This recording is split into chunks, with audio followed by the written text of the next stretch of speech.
berita palsu lebih bahaya daripada virus.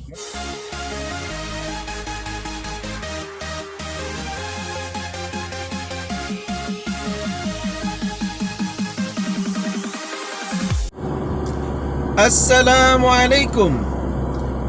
Jadi selamat petang guys, tuan-tuan. Satu perkara yang penting dalam keadaan kita pandemik COVID-19 ini, saya juga mengambil peranan supaya berbagi-bagi dengan tuan-tuan berkaitan dengan kesaan daripada Majlis Keselamatan Negara untuk kita tidak saling menviral ataupun menghebohkan suasana media kita dengan berita-berita palsu ataupun berita-berita rekaan ataupun hoax.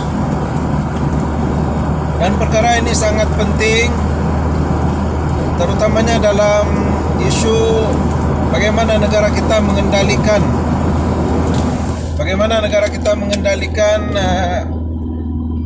pandemik COVID-19 ini agar tidak disalahfahami dan ditanggapi secara tidak benar oleh pihak-pihak di luar. Dan seperti yang kita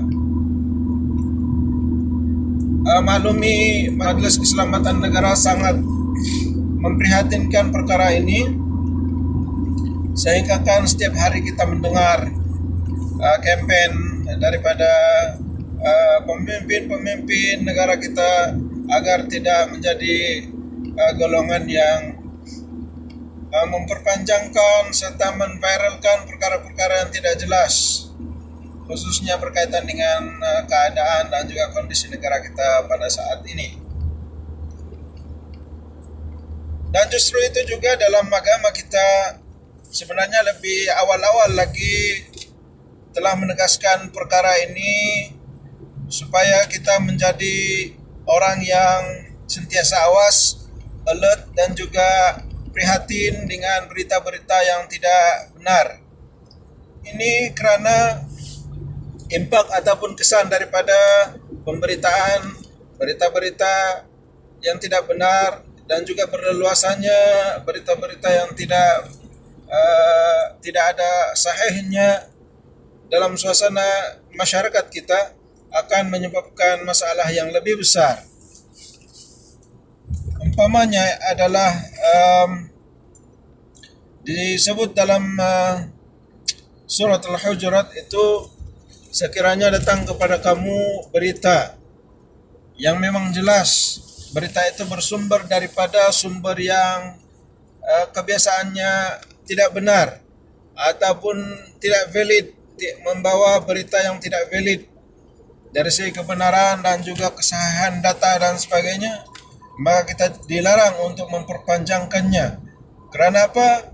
Kerana akan mengakibatkan sekiranya kita ini tidak peka dan tidak seimbang dalam menyaring fakta, data dan juga kabar yang datang kepada kita, akhirnya menyebabkan kita memutuskan suatu putusan yang tidak kena, tidak tepat dan menyebabkan kerugian di pihak yang lain. Ini sebenarnya tujuan kenapa dalam agama kita sangat tidak memperbolehkan untuk kita menviralkan dengan sesuka hati ataupun hanya untuk seronok dan juga untuk menggempakkan saja suasana.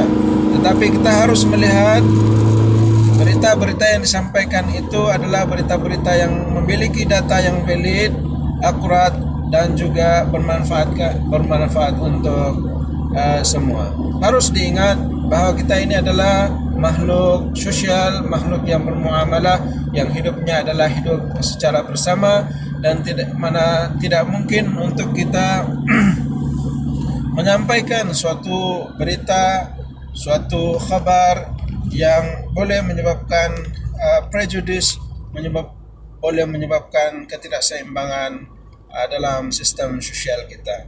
Mudah-mudahan kita juga termasuk di antara orang-orang yang peka dengan perkara penting ini, dan dalam masa yang sama kita juga membantu kerajaan untuk membantras penyebaran maklumat yang tidak sahih.